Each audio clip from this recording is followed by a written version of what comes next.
Bismillahirrahmanirrahim. Assalamualaikum warahmatullahi wabarakatuh. Hamdan wa syukurillah amma ba'du. Apa kabar anak-anakku sekalian kelas 6? Semoga selalu dalam keadaan sehat ya nak ya. Jangan lupa jaga kebersihan, jaga protokol kesehatan. Hari ini kita akan membahas spesifik ya tentang zakat. Lumayan panjang pembahasannya. Kita berdoa terlebih dahulu. Ista'idu iqra'u doa. Bismillahirrahmanirrahim. Allahumma salli ala Sayyidina Muhammad wa ala ali Sayyidina Muhammad. Rabbi zidni ilma warzuqni fahma birahmatika ya arhamar rahimin. Rabbi shrah li sadri wa yassir li amri wahlul 'uqdatam min lisani yafqahu qawli. Raditu billahi rabba wa bil islami dina wa bi Muhammadin nabiyya wa rasula. Alhamdulillahirabbil alamin. Kita membahas tentang zakat. Ini termasuk di dalam rukun Islam. Pinter.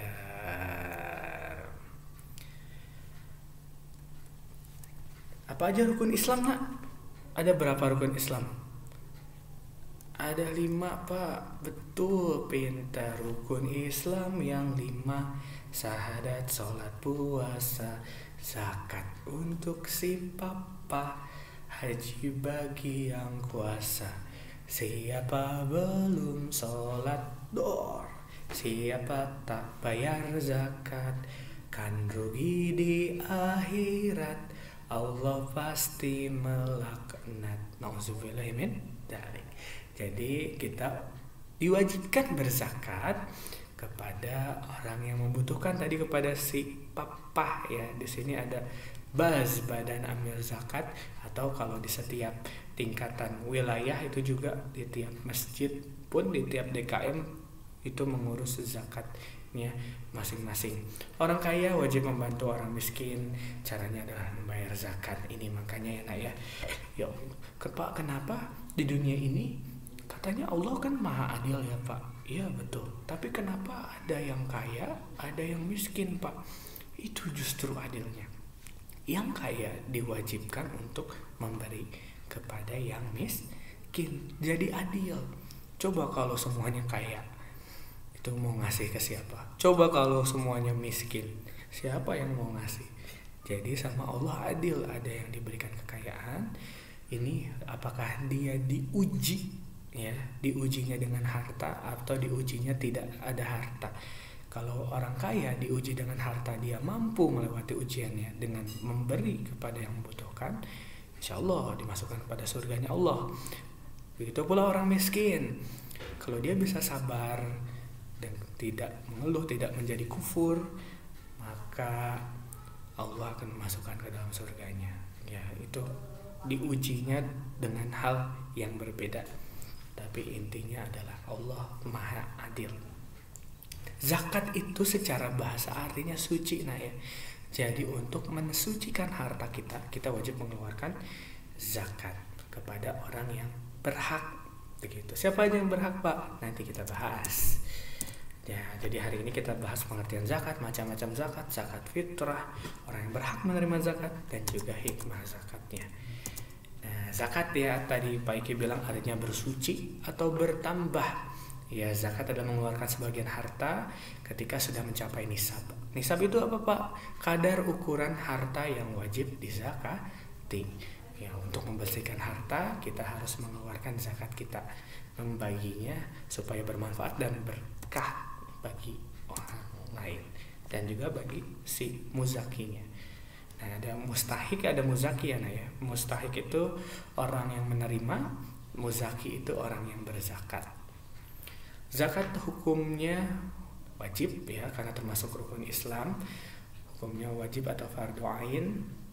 Diwajibkan tahun kedua Hijriyah ya, jadi setelah 2 tahun Rasul hijrah dari Mekah ke Madinah, turunlah perintah zakat ini untuk membantu kaum du'afa ya. Dhaif itu artinya lemah ya. Du'afa itu berarti orang-orang yang lemah secara ekonomi. Nabi Muhammad SAW menyuruh umatnya agar saling menolong dalam hal kebaikan, termasuk mengeluarkan zakat. Nah, macam-macam zakatnya nih. Kalau yang punya binatang ternak, antara lain unta, sapi, kerbau, kambing, domba, biri-biri, binatang tersebut wajib dizakati apabila sudah mencapai nisab, ya 40 ekor misalnya setahunnya satu, ya. Jadi per tahun dibayar dari setiap zakatnya kalau binatang ternak. Kemudian emas dan perak. Nah, nisabnya emas itu 94 gram, zakatnya 2,5%. Kalau perak setiap 624 gram, zakatnya juga 2,5%. Hasil pertanian, ya biji-bijian, makanan pokok pokoknya ya, padi, jagung, termasuk beras, ya, buah-buahan, anggur, kurma, ketika sudah sampai 930 liter dibayarkan ketika panen. Itu pun kalau diairinya dengan air yang mengeluarkan irigasi yang mengeluarkan biaya hanya 5%, tetapi ketika itu airnya memakai air sungai mungkin alami, ya, itu 10% dari hasil panennya. Nah, termasuk hasil perdagangan juga, ya, dagang kain, sembako, ini kalau sudah setara dengan emas dan perak itu wajib dizakati dari hasil perdagangan yang sudah diusahakan, yaitu 2,5%. Rikas atau barang temuan, harta korun, ya, harta karun, ketika ditemukan, pada saat ditemukan zakatnya adalah 20%. Silahkan dicatat ya materinya yang Pak Iki berikan. Kemudian zakat fitrah sekarang. Zakat fitrah itu kita keluarkan ketika menjelang akhir bulan Ramadan untuk menyucikan jiwa setelah kita berpuasa selama sebulan lamanya. Kita mensucikan selain badan, kita mensucikan jiwa kita dengan mengeluarkan zakat. Wajib dari yang bagi masih bayi sampai sudah dewasa. Ya, baik yang belum memiliki penghasilan maupun apalagi yang sudah memiliki penghasilan.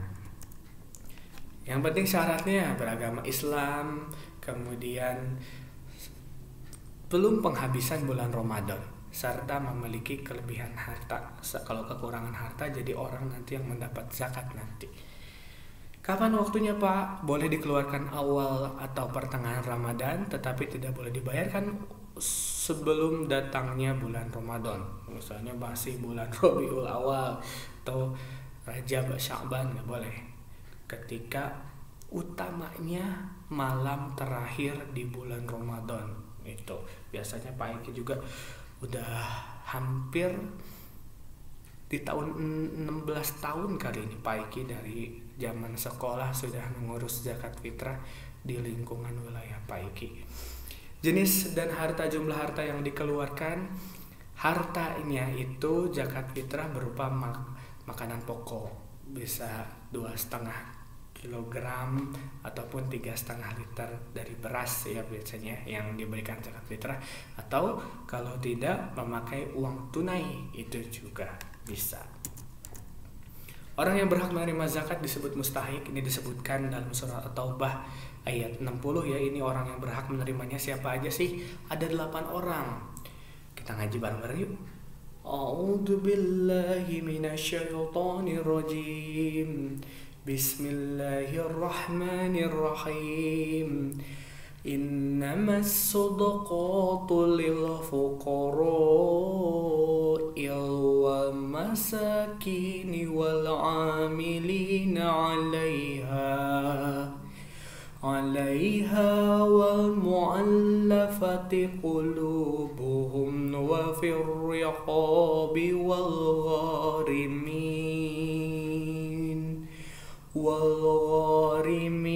wa fi sabilillahi wa banis sabil faridatan minallah wallahu alimun hakim. Jadi siapa aja yang berhak menerima zakat? Yang pertama orang-orang fakir, miskin, amil zakat. Nah, ini apa bedanya fakir dengan miskin, Pak Iki? Fakir itu dia benar-benar nggak punya kerjaan, benar-benar nggak punya penghasilan, itu fakir. Kalau miskin dia punya kerjaan tapi tidak mencukupi kebutuhannya. Catat tuh, penting. Ya, itu bedanya fakir dengan miskin. Amil itu yang pengurus zakatnya. Kemudian mu'alaf, orang yang baru masuk Islam. Hamba sahaya itu pembantu, ya zaman dulu, sekarang udah nggak ada hamba sahaya. Kemudian gorimin, orang yang mempunyai utang. Fisabilillah, orang yang berada di jalan Allah, guru ngaji, ustadz misalnya, ya. Kemudian orang yang dalam perjalanan, wabni sabil, orang yang dalam perjalanan. Dia itu adalah orang-orang yang berhak menerima zakat. Fakir, miskin, amil, mu'alaf, riqab, hamba sahaya, ya, gorim, orang berhutang, fisabilillah, dan ibnu sabil, orang yang sedang dalam perjalanan. Kemudian hikmah zakat, kita pertama bisa menolong kaum duafa, kaum yang lemah, ya. Yang kedua, membersihkan diri dari sifat kikir. Kikir itu apa, Pak? Pelit, koret, kopet, merepet, jahe, bakhil. Itu sifat-sifat yang harus kita hilangkan. Karena harta kita itu nanti ketika kita di alam kubur, harta itu bisa berubah menjadi ular yang melilit kita di alam kubur, yang mencekik kita ketika kita tidak mau mengeluarkan harta di jalan Allah, membantu kaum yang membutuhkan, ya, orang-orang yang menyimpan hartanya hanya untuk dirinya sendiri, tidak digunakan, tidak mau dikeluarkan, sebagian saja untuk yang membutuhkan. Menghindari timbulnya kejahatan di masyarakat, jadi ada yang mengaturnya, ya. Ungkapan syukur kepada Allah serta membangun hubungan kasih sayang antar sesama. Manfaat, amin ya rabbal alamin. Jadi kalau masih ada pertanyaan silahkan di kolom komentar atau boleh japri WA Pak Iki. Wallahu muwaffiq ila aqwamit thoriq. Assalamualaikum warahmatullahi wabarakatuh.